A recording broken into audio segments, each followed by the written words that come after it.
Get ready to take a flamethrower to the official narrative and learn what the elites don't want you to know. You're listening to The Tom Woods Show.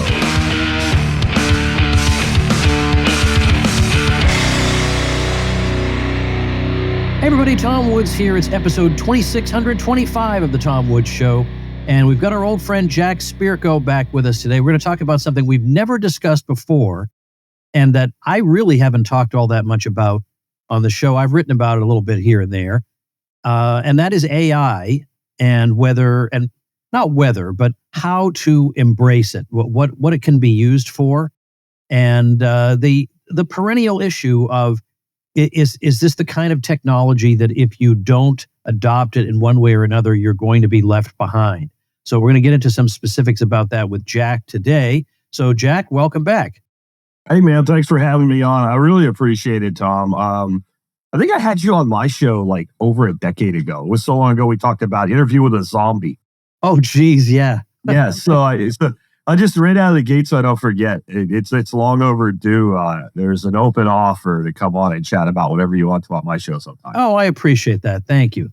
Well, this episode came about because I was yammering on Twitter about how I felt about all this stuff. And not about all this stuff. What I was upset about was that in some cases, I feel like now people are just being lazy with it. Because now I look at email platforms and they're already proposing different ways I can respond to somebody who just wrote to me. Now, I get that if you get 500 emails a day, well, for one, you should probably just give up. There's no hope. But if you get 500 emails a day, that could maybe help you. But my point when it came to that was simply that maybe there are some things that are more valuable than efficiency. You know, like I would rather have one sentence written by a real person so that I have a real interaction with the person than 3 elegant paragraphs written by AI Shakespeare. That was kind of what I was getting at. I got you. Yeah. And we can get into some ways to keep your touch, your voice, your tone, your writing style while using GPT. But I want to come out of the gate with I am not for saying, hey, write me a book about whatever, spinning it into an ebook to read on Kindle and throwing it on Amazon. Yeah. Or a person that's going to do a podcast like you or I do saying, I'm going to do a show on subject XYZ, make my outline. Like if you leave it that generic, that's what you're talking about. It's lazy, it's sloppy. I mean, another way to look at it, when this first came out, I was a little bit concerned, as anybody would, when you start hearing AI, and we can get into what that actually means and what it doesn't mean in a second. But one thing I was adamant about is my grandson, who we homeschool, and my granddaughter, who we homeschool, they will not touch this thing. They will not be near this thing because they'll get an assignment and they can just generate an answer and drop it in. Then when I started using it, I was like, no, they're absolutely going to use it and they're going to learn how to use it, but we're going to monitor them to make sure they're using it as a tool instead of as a replacement for learning. So, I mean, one example of how we use it that way is, my grandson's 14. He started to get into algebra. They've changed the way that you do things. They constantly do that with mathematics. And if he's struggling with a problem and I've explained it, my wife's explained it, we'll have AI explain it. And AI doesn't get tired. It doesn't get frustrated. It doesn't get angry. It just keeps going and keeps explaining it different ways. And you can prompt it then to say, well, explain where I'm getting this wrong. Where did that, remember when you were in school and the teacher's like, so X equals 7, and then we bring down D, and you're like, how do you know it's 7? Like, you can constantly probe at it for that. Or if there's a concept that they're learning, let's say in science or history that they're having trouble with, we'll say, create an analogy to explain this, right? And I use that all the time personally, but, I can't always come up with the right analogy for a 14-year-old. So I think it's really a tool that we can leverage if we use it right. And the people that use it right are going to get better results anyway. Well, and for the same reason, I think you could, sticking with the academic area, use it for foreign language instruction for the same reason that it can help you with a foreign language in a way that doesn't make you feel stupid for not understanding it. Mm-hmm. And but also that you can have endless conversations in that other language with an entity that does not get tired of you and doesn't get tired of you making the same mistake over and over again or whatever. And that is, by the way, if you're going to have any chance of getting proficient in a foreign language, it comes through conversing. And it not through doing exercises in a book, but through conversing. And I have noticed that that's coming into a lot of the foreign language instruction. And I think that's absolutely great. So I mean, some people don't like the term artificial intelligence because they say, well, a large language model, even though it is a kind of a miraculous thing, I still kind of can understand what it's doing. And it's not technically intelligence. I don't really need to get into the ins and outs of the philosophical argument about whether we're dealing with intelligence or not per se, but we are dealing with something that if you haven't used it, I'm telling you, if you do use it, you will find it very impressive. Doesn't mean it can do everything. No. In fact, I can tell if somebody submits something to me that's written by AI, I know instantly. So I know you can tinker with it, this and that. There are still some things I want a human being to do, but it is. It's an astonishing thing. It will prepare reports for you like you wouldn't believe. Digging through, like I was talking to David Stockman. This guy was Ronald Reagan's budget director, and he knows the federal budget inside and out like nobody else in the world. And he told me that his newsletter, David Stockman's Contra Corner, he says he's the publisher, he's the editor, he's the writer, but in terms of the fact checker, he's outsourced that now. Yeah. Because he's just amazed at what can be done. I mean, just let's go back to language for a minute. So my wife's grandfather was part of the underground during World War II in Holland. And such that he ended up with 3 presidential medals. I can't remember the Presidential Medal of Freedom before it was for celebrities, right? It was the highest award that a civilian could get. And somebody wrote a book about him in Holland back around just after World War II ended. It was called Cappy Marie, which was his call sign. And it's written in a weird version of Dutch that kind of is like a Dutch-German hybrid. And so we've played hell trying to get this book translated. We want a copy for every member of the family. Well, my wife's now using ChatGPT to translate this book. And it was just prohibitively expensive to try to get somebody to do it for us because it is this unique dialect. And, the thing that made it work with GPT was saying, when it's not exactly clear what it is, take the whole page and do your best. And so we're now translating this book, and we'll eventually be able to have a copy of the book for every member of the family because it's an important part of our family history. I don't know how we would have done that. We wanted to do this for years. And once they added the feature where you could actually take a picture of the text and it would work for that, now they're just, she's just cranking it out a little at a time until she gets it all done. That's the kind of thing that it's a game changer. And then on the language thing as a whole, like, I wouldn't want to be Rosetta Stone right now. You wouldn't want to be what I mean? I wouldn't want to be Rosetta Stone right now as a company. When you're talking about being able to converse with ChatGPT, what do I need Rosetta Stone when I can say, I want you to coach me through how to have conversational Spanish, and I can use it in voice mode, and we're actually talking to each other. Yeah. Yeah. I mean, I could probably think of how to pivot as Rosetta Stone, but the pivoting would involve incorporating this. You have to. Yeah. You have to. Yeah. So give me an example of how you would use this technology as a podcaster. So, for instance, when I'm doing my show notes, I'll do a lot of fact checking with it. And it's not necessarily that if I disagree with it, I'm going to say it's right and just defer to it. I'll dig deeper. But as I'm putting things together, if I'm doing a current events show and I'm doing some statistics, I'll bounce those statistics off of it would be one way. But another way I'll do it is I'll slap together my intro paragraphs for my show notes. That's important so the person that's considering listening to the show can see what it's about and what have you. But, I'm a podcaster, not a writer. I am not a great writer when it comes to technical writing. So I'll write the piece and then I'll drop it into ChatGPT. And this is the key. Instead of letting it rewrite it and change my vernacular, I'll say, I want you to leave it exactly the way it is. Ask only as a proofreader. Correct grammar, correct punctuation. Make sure that there's paragraph breaks, not for the purpose of being, right by the English language, but for ease of reading on a screen.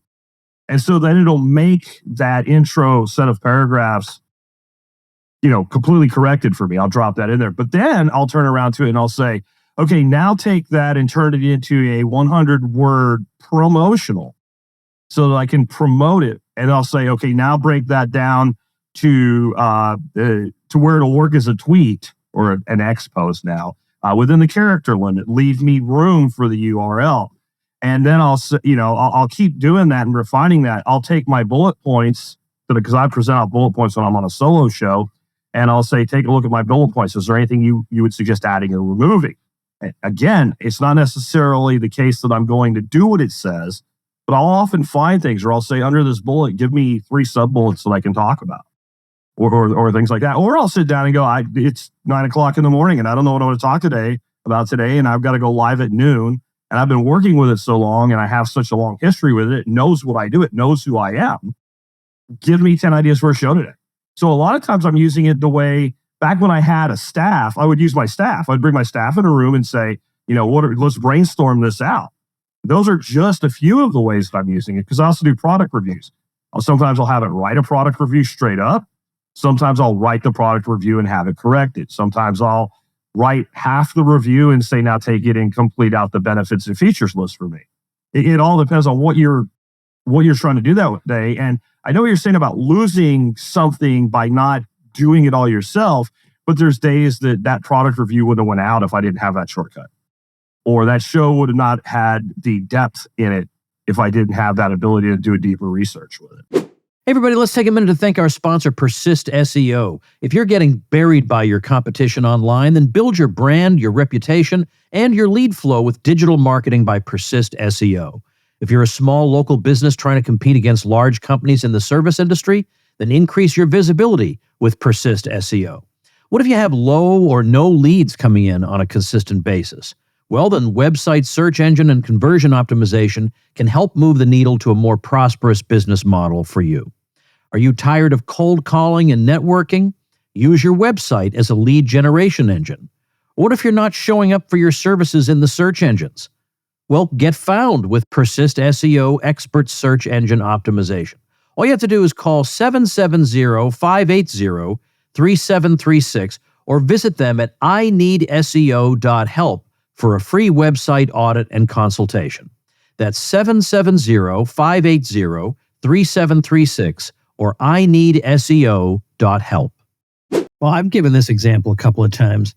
I was making a proposal to a friend for an idea that I thought, if I do it for him, he'll do it. But if he has to do it himself, he won't. And this thing's going to be good for him. So I'll do it for him. We'll split the money the first year, then he can have it. And this is going to be good for him. He won't do it on his own, but if I set it up, he'll do it. So I needed to write up a business proposal to him. So I didn't feel like doing that. So I went to ChatGPT, which is not the only one I use, but I in this case I did. Right. And I laid out, this is exactly what I envision and what my relationship will be and what the product is going to be. And I'd like you to lay this out in the form of a business proposal that I can submit to him. And instantaneously, it spit this thing out. And it was the most beautiful proposal you've ever seen. I think I changed 1 or 2 sentences. And that saved me an hour and a half. And that's an hour and a half that I'm telling you, I could find better ways to spend than writing a business proposal. And you may not even have done it if you had to give up that hour. Exactly. I might not even have done it. Yeah. That's right. Yeah. One of the things you can really do to improve your results as well is when you give them an assignment, you say, I want you to write an article. I want you to write a business plan, whatever. The most beneficial thing I've come up with, and this came from a guy named Josh Hale, who I had on my show, ask it to ask you clarifying questions before it proceeds. And so the hack would be, you give it an assignment, you explain you want it to write some sales copy for something. And now ask me 5 clarifying questions before you begin. But what you also say is, and don't ask me the second one until I answer the first one. So that way it's building off the next question.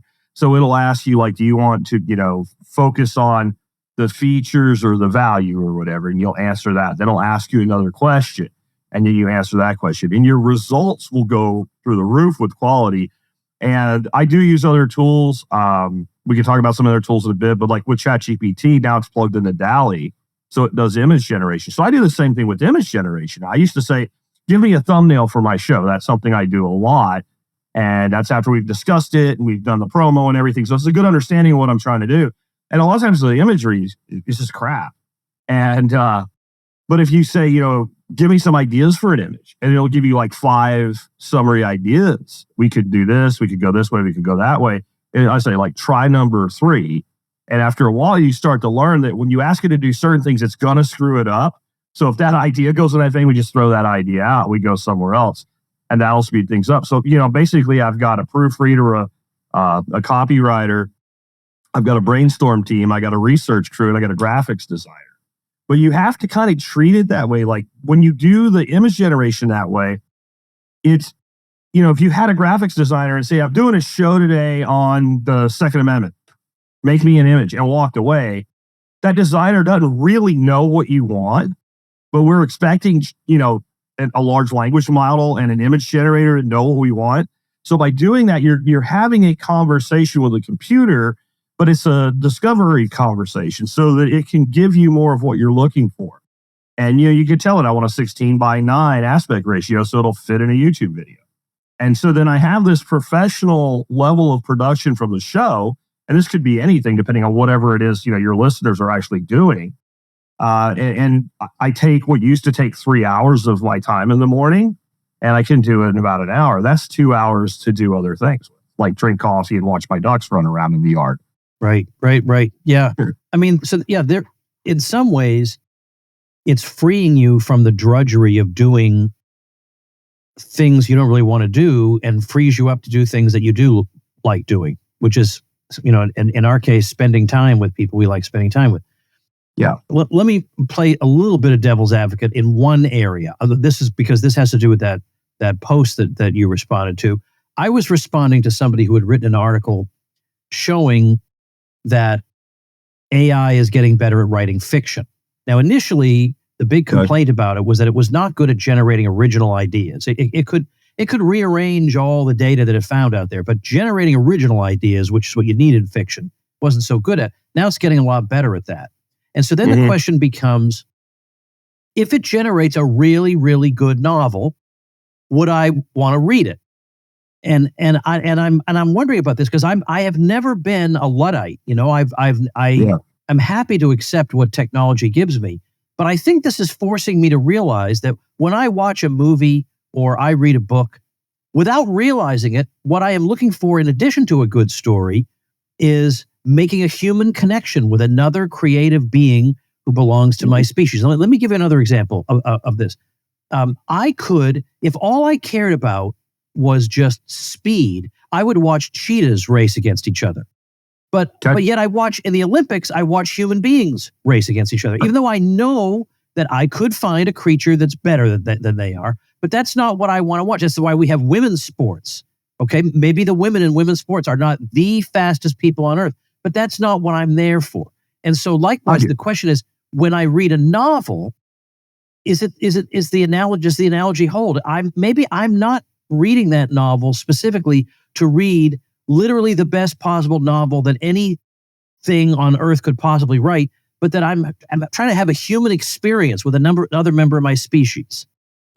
I'd like you to come to the U.S. Virgin Islands with me, and no, not aboard a cruise. For 2 years, I've run the Tom Woods Elite Mastermind, where smart and ambitious people help each other maximize their business success. Forget the vague generalities and the fortune cookie maxims you get in business books. Here, you'll get ideas and strategies designed specifically for you. My own success has been dramatically increased when smart people who knew my specific situation told me, do this specific thing. We meet in person 3 times a year, always in an exciting place, and one of our meetings in the coming year will take place in St. John in the U.S. Virgin Islands.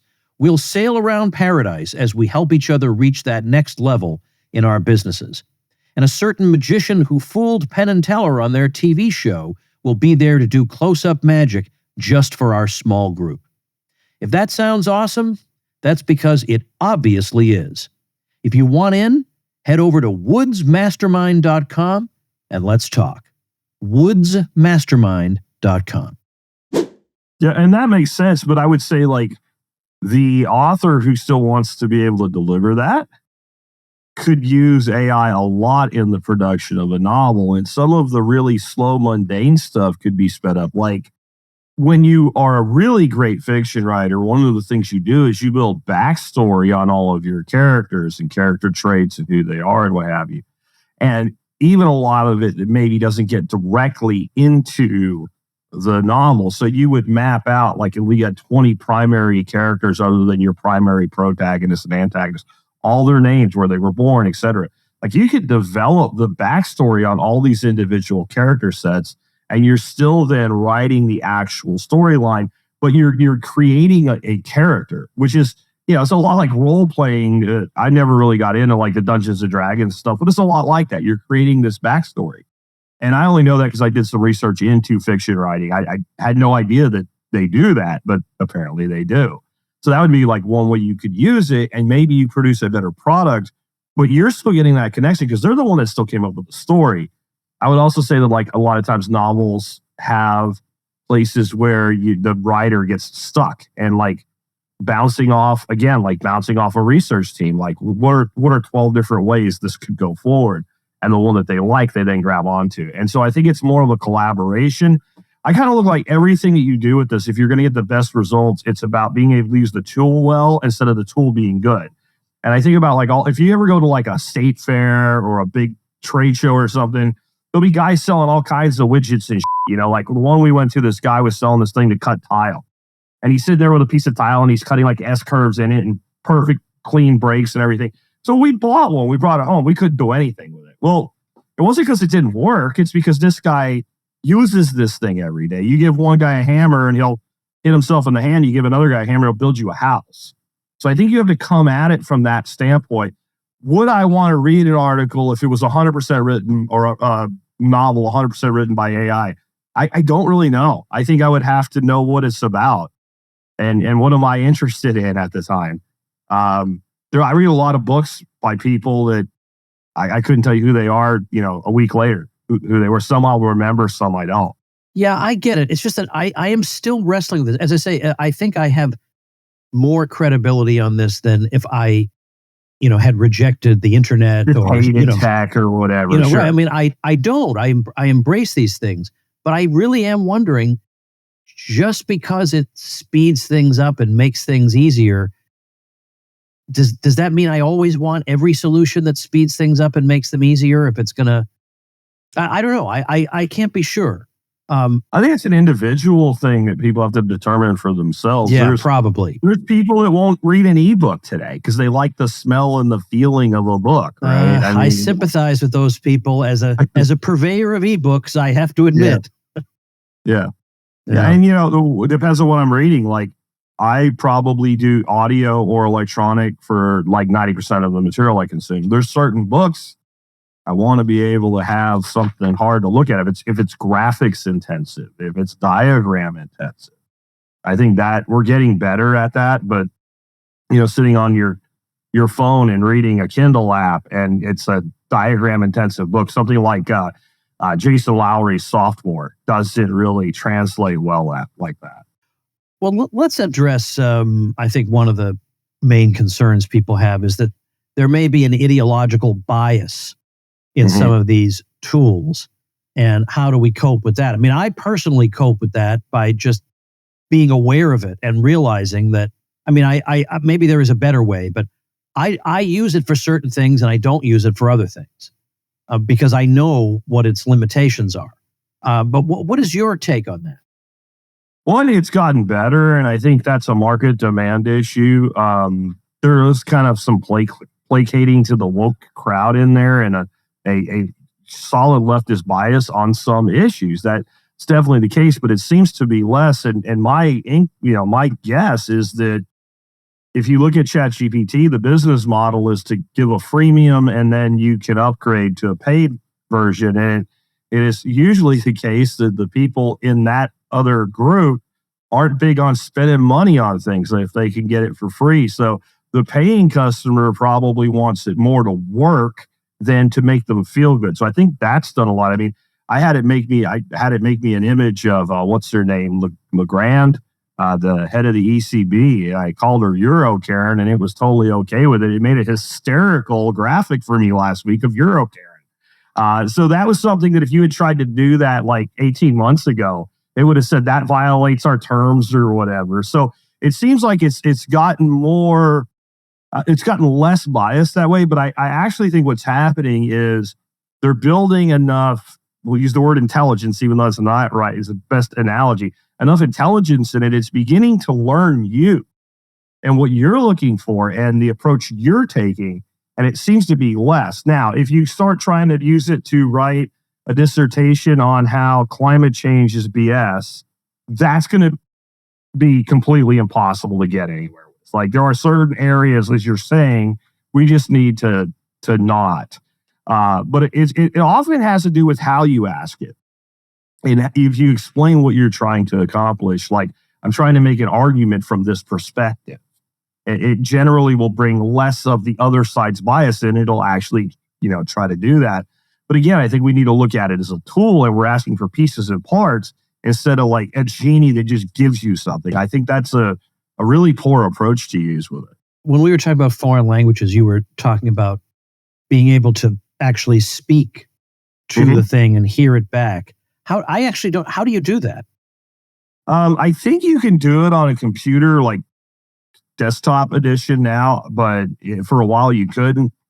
It's real easy with the app, the phone app, to the point that I don't really use it for foreign language that way because that's not my thing. But if I have an idea rolling around in my head for a show or an online course or something like that, I'll walk my property, 2 or 3 miles of laps around my property in the morning with a Bluetooth earpiece in, and I just talk to it.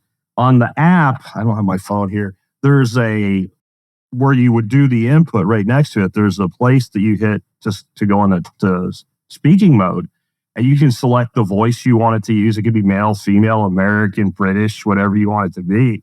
And you just sit there and have a conversation with it. And the beauty of that is that even though you're doing this verbally, when you come back into your account, that unless you delete it, that conversation is transcribed, and everything that was said back and forth is there in print as well. So that's really, really useful, and it allows you a different flow.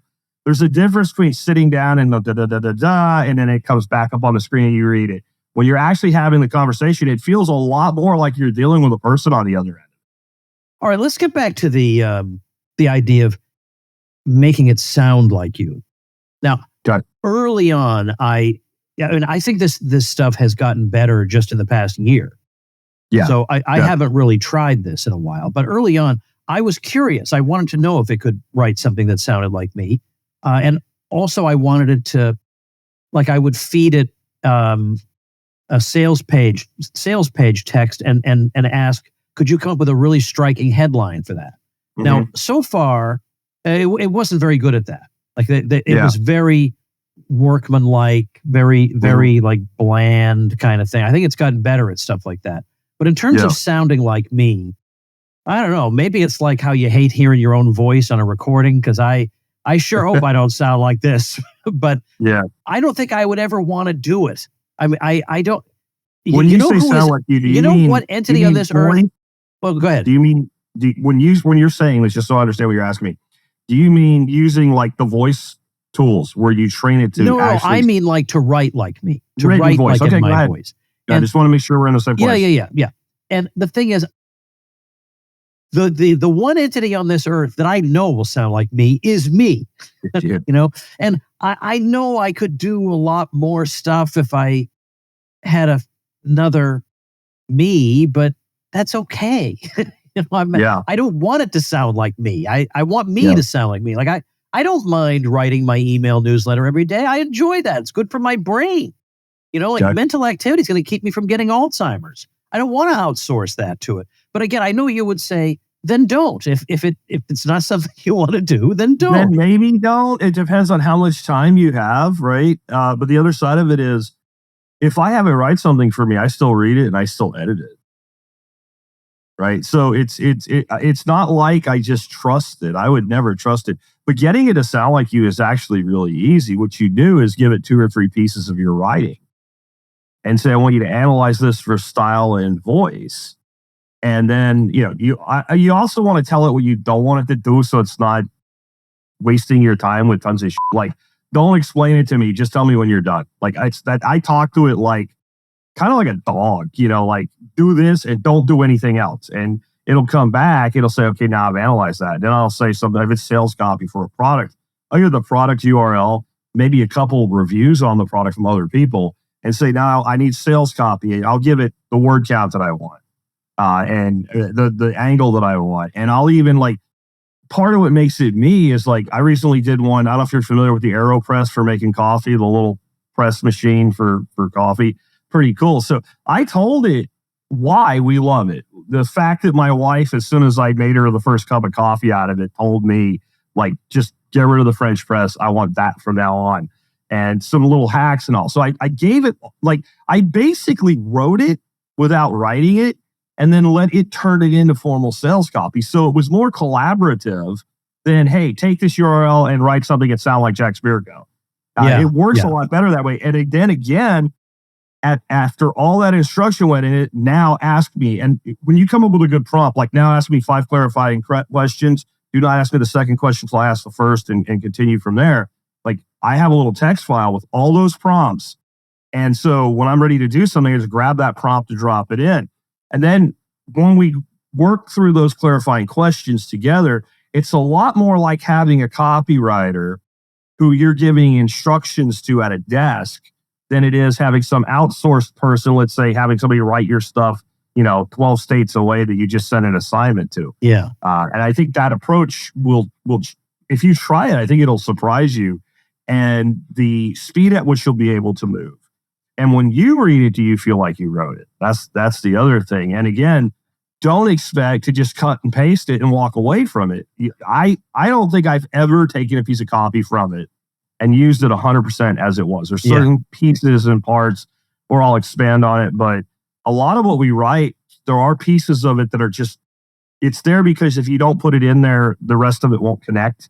Right. There is some boilerplate to everything we do. Whether we don't want to admit that as content creators, that some of our stuff is formulaic, but some of it is. So let the formulaic tool do the formulaic part, and you do the creative part. You do the part that punches. You do the part that sticks with people. Yeah. I mean, when people read your article, it's probably 2 sentences in that article that really stuck with them. Yeah. I did actually break down and use it for something I had never thought I would. A lot of email writers and email marketing people tend to come up with, it's the old question of, do you come up with the music or the lyrics first kind of thing? Well, likewise, do you come up with the subject line or the idea for the thing and the body of the thing?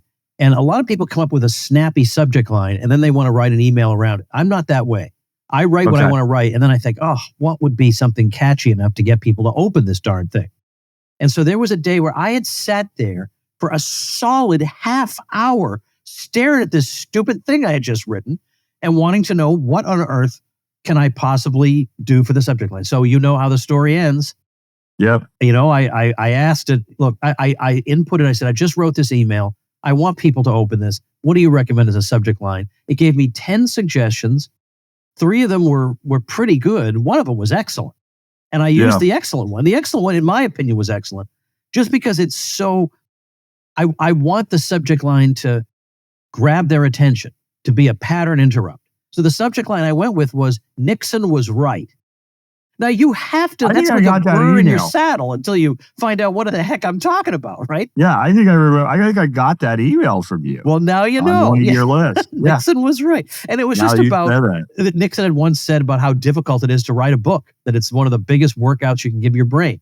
Well, he was right about that. So I put that as the subject line. So the thing can do stuff, and particularly if I'm stuck for half an hour, Jack, I feel like I'm trying to give myself permission to use this thing. Yeah. You've suffered enough. Let this thing help you. Just do it. And here's how you improve that. Sometimes you'll do that and you're not really happy with any of it, but asking it for 10 ideas is the way to go.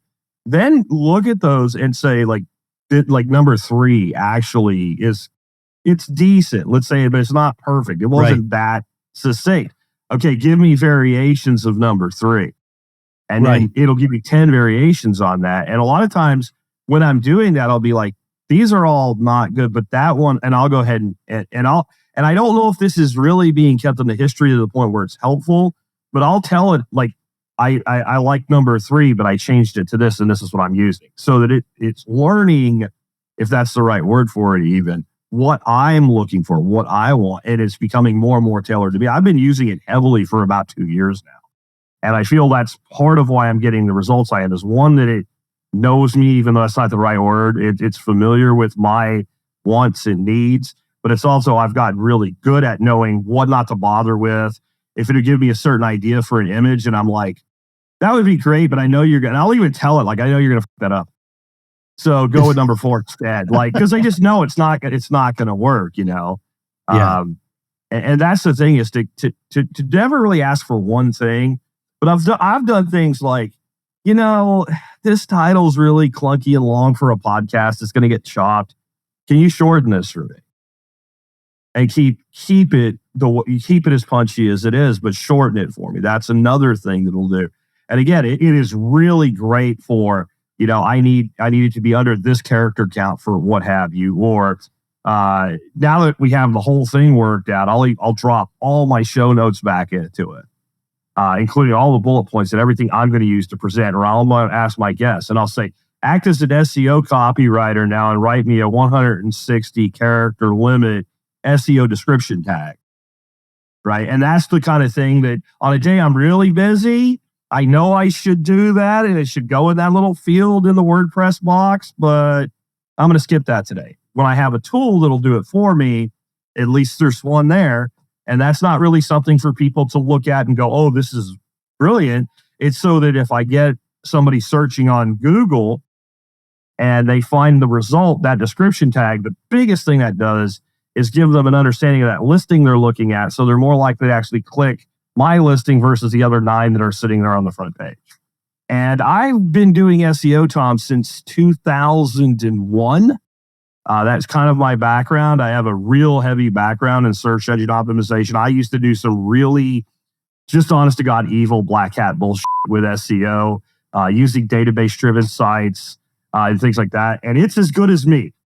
It's as good as me at doing the basic SEO tagging and things like that. It's not, you know, this day and age, that's not only going to get you a listing, but the listing's number 1. Number 2 is the call to action to get through. So, you know, I'll always tell it too with my SEO description. I want to call to action for the person that sees it. Like, you know, listen now, or check this out, or don't miss this interview, or something like that. And I always want my SEO tags for a podcast set of notes to make it very clear to the person looking that on Google that it is a podcast. Because often you might be the only listing that's a podcast, unless they search for podcast in the search string. And, you know, Google and Yahoo and all that stuff is not the traffic driver that it was 20 years ago.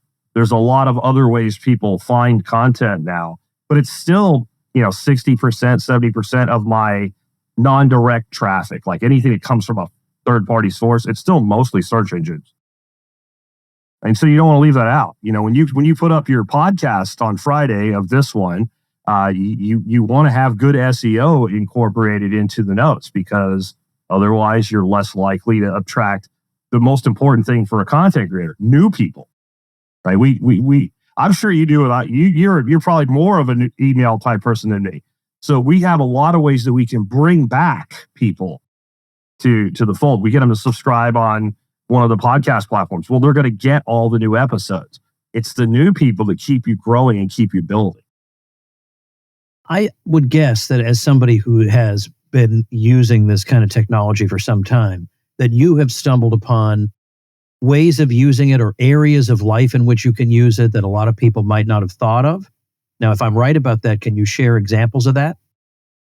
Yeah, like right now I'm building these online courses. And when I started building those out, and these are in the permaculture, regenerative agriculture world, composting, cover crops, gardening, things like that, I really didn't like the idea of AI for that at first, because Like, I'm going to teach what I know, what I've put blood, sweat, and tears into learning. And I want my student to learn from me, not from a computer. But I can do so much more, so much faster by using AI to do things like, if there's a part of that course that's maybe not directly in my wheelhouse, like right now I'm building one on biochar, and I wanted to include the natural fire cycle. So I had it build me an outline for the natural fire cycle and fold that into the course for me. And then I'll take and I'll, figure out what I want. I use slides, basically it's PowerPoint driven, and I want imagery to go with it. And then I'll take and say, this is slide number 3 for chapter 4. Give me some ideas for image. And then, so I'm actually building this course with AI, but AI is not building the course I am. That would be one example. Another example, like just encouraging learning in my kids, totally different place here. I have this huge bag. I don't even remember where I got it. It's got coins from all over the world. Some of them are from European countries prior to the euro, so those, they don't even exist anymore. Some of them are from the Caribbean, some are from South America. A lot of them have foreign language. You can't read it. You don't know what it says. Asian characters like Chinese or Sri Lankan or something like that.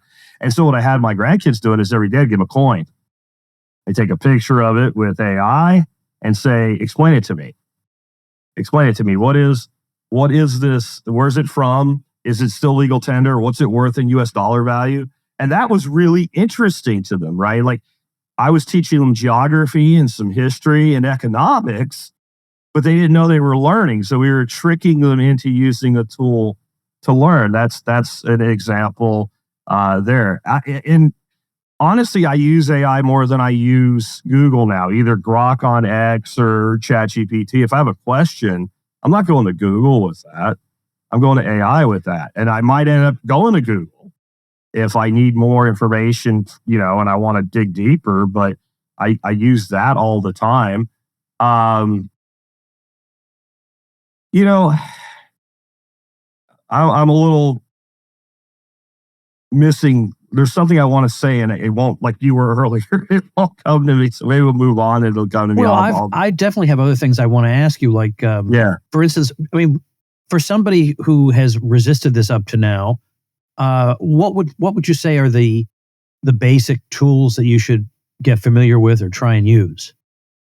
I would say you want to have at least one good LLM or large language model as your core that you become really familiar with.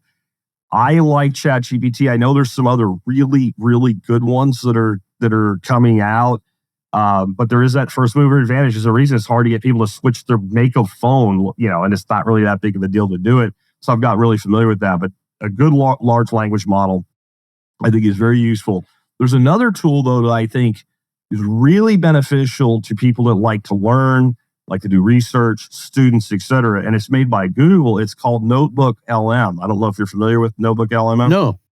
Okay, so it's free. There's not even a paid version of it. And the beauty of NotebookLM is it's not going to be riddled with bias because it only knows what you tell it. So what I can do is I can go out and maybe find 30 articles on a subject that I'm really interested in that are current articles that were published this week. And I'll take all the links for those articles and I'll drop it in a NotebookLM. And you click a button and you give it some instructions like, focus on this or go in this order or cover each article individually. You click a button and it will generate essentially a podcast in audio format, but it's not reading the articles. It's two hosts. So they kind of have a little bit of an NPR vibe to them. Like the first time I ever heard somebody generated a podcast with this thing and they actually put it out as a podcast on like Apple Podcasts and all, I'm like, I think that's AI, right? So it's not perfect. But what that does is it takes all that dry information and it makes it conversational in tone. And they're talking to each other back and forth. So now I can multitask, and while I'm doing something else, I can take all that information in a conversational form and learn it. Now, if you are a student using it, if you have a book in electronic format, you can drop a chapter in. It'll do the same thing, but it'll also make you a study guide. It'll make you a practice exam. And that's what it's really, I think, geared for, is for the college student. But if you're a podcaster creating podcast funnels, you could take some of the things that are peripheral to what you do and put out an episode a week on 4 or 5 different subjects and just use it as a hook to drive people to your real podcast as a marketer. So I have a lot of people in my audience interested in off-grid living. I have a lot of people interested in, let's say, solar energy. Or I have a lot of people interested in regenerative agriculture, and anything that there's enough content out there on, you could create basically funnels using it. There's no charge for it. I don't know of any copyright issues that really gets into, because it's not verbatim reading the articles. It's discussing the articles. It'll even say, oh, today we have this great article that came in from Tom Woods. Oh, I know that guy. He's great. That's the way this conversation will go.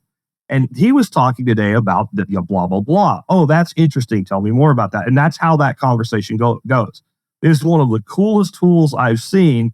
The biggest negative, I think, is, and I guess it's maybe a positive too, because at least you know when somebody's using it. There's only two voices, a male and female voice.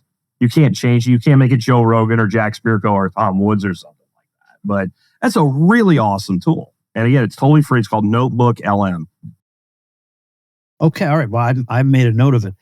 What do you mean when you say that whether it's entrepreneurs or even some workers, if they don't figure out how to make these kind of platforms work for them, that they're actually going to be left in the dust? Is that an exaggeration?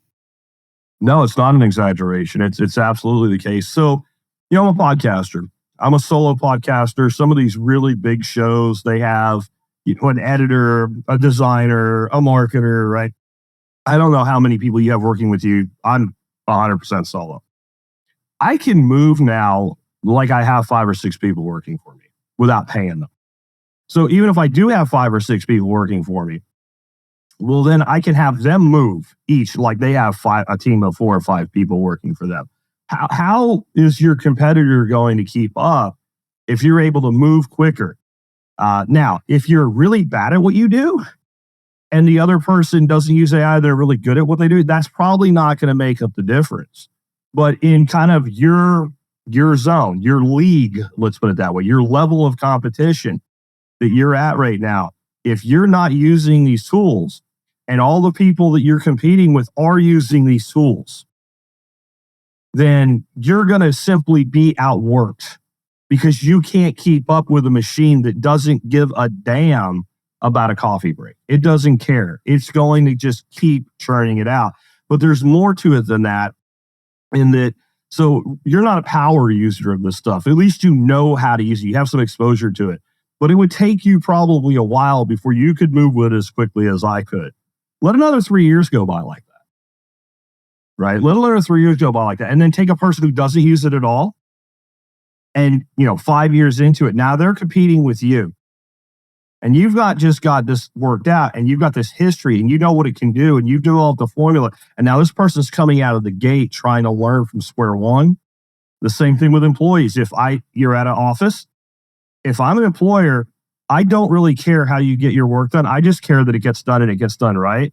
And if I've got 2 employees and one is constantly just hammering everything I hand them, and the other one's always struggling, who am I going to promote? Or if I have to let somebody go, who am I going to let go? And I think that we're not there yet, but we're going to get to a point where one of your questions at just about any job interview that has any sort of computer component, administrative component, white collar component, something like that. Are you familiar with AI? And what do you know how to do with AI? Those are going to be interview questions. And the answer, not at all, and I don't think we need it, is probably not going to be beneficial to you in that situation. That's why when I realized what it could do, I went from my grandchildren can't see this to they will use it.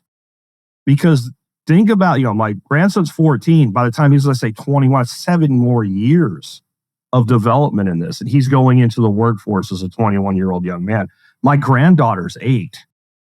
That's a long run up on that type of tool use. And as you learn to use tool A, you pick up tool B a lot faster, right? And these tools are going to keep coming. These capabilities are going to keep coming. This stuff's not going to stop. ChatGPT just released this $200 version. I haven't bought that or anything, but it's got deep research mode. So now your research team really is a research team probing much deeper into bringing information into you. I don't know how someone who is going to, we'll put it a different way. You go to your accountant and he says, I don't use spreadsheets and I don't use calculators. I do everything manually. How long do you want to wait to get your freaking taxes done, Tom? Are you not going to go get somebody that's, in the 21st century and actually getting things done, because that person can do a better analysis of your financial, the guy that's, I guess using an abacus and like I learned in school in accounting, like writing everything down in individual books, might be a very good bookkeeper, very good accountant, but they can't keep up. And I think that's kind of the analogy there, if that makes sense. Oh, I definitely hear that. What's your website, Jack? TheSurvivalPodcast.com, TheSurvivalPodcast.com, or TheSurvivalPodcast.com, depending on where you grew up in the world. You mentioned you did something like this is episode like 2600 or something like that. That's pretty impressive. We've been around a little bit longer. We are in the 3600s of episodes right now. Been on the air since 2008. Wow. That is tremendous. Yeah, you got a solid 5 years on me. But that's absolutely tremendous. Amazing. You're in a rare club, though, man. I mean, people, over 1,000 even episodes of podcasts it's not that common. It's something else. It is a rare thing to have people who stick with it this long. Whenever I talk to Scott Horton, I always think he's one of the few people who will hear the number of episodes I've done and think, come on. Whatever. All right, Jack, thesurvivalpodcast.com is where to go. Jack Spirko, thanks so much for this conversation. And ladies and gentlemen, thank you too. Make yourself and those you love less vulnerable to the regime, both mentally and physically. Get more forbidden information at tomsfreebooks.com and be sure to subscribe to the show wherever you listen. See you next time.